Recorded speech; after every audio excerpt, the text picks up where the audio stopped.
விஜிமா ஏன் என்னாச்சு? பாவக்காய் சொல்றீங்க, தக்காளி, வெங்காயம், ஒவ்வொன்னாரி வீடு கூட்ட சொல்றீங்க. அது மட்டுமா?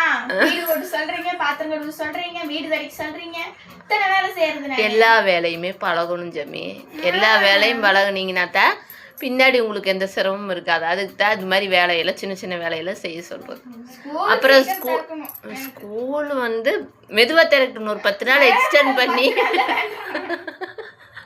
இல்லை இன்னொரு 10 நாள் எக்ஸ்ட்ரா திறந்து மூடி வச்சுருந்தாங்கன்னு வைய எல்லா வேலையுமே வாங்கிடலாம். என்ன வாங்கிருவீங்க? எல்லாரும் சொல்லுவாங்க பேரண்ட்ஸ் தான் எல்லாரும் தொந்தரவு பண்றாங்க. நீங்க தான் எங்களை தொந்தரவு பண்றீங்க. நீங்க தான் எங்களை தொந்தரவு பண்றீங்க. ஆமாங்க, கொஞ்சம் லேட்டா பள்ளிகளை எல்லாம் திறக்கவும். ஏன்னா இங்க காய்கறிய எல்லா வேலையும் பழகிட்டுன்னு தான் நாங்க சொல்றோம். சரி சரி சரி, மெதுவா கையை கீழே அறிஞ்சிக்காதீங்க சரியா? எப்படி இன்னொரு 10 நாள் எக்ஸ்ட்ரா லீவ் விட்டாங்கன்னா வேலை பழகணும் சாமி. இந்த வேலையில் நீங்கள் ஸ்கூலுக்கு போயிட்டீங்கன்னா நாங்கள் தானே செய்கிறோம்.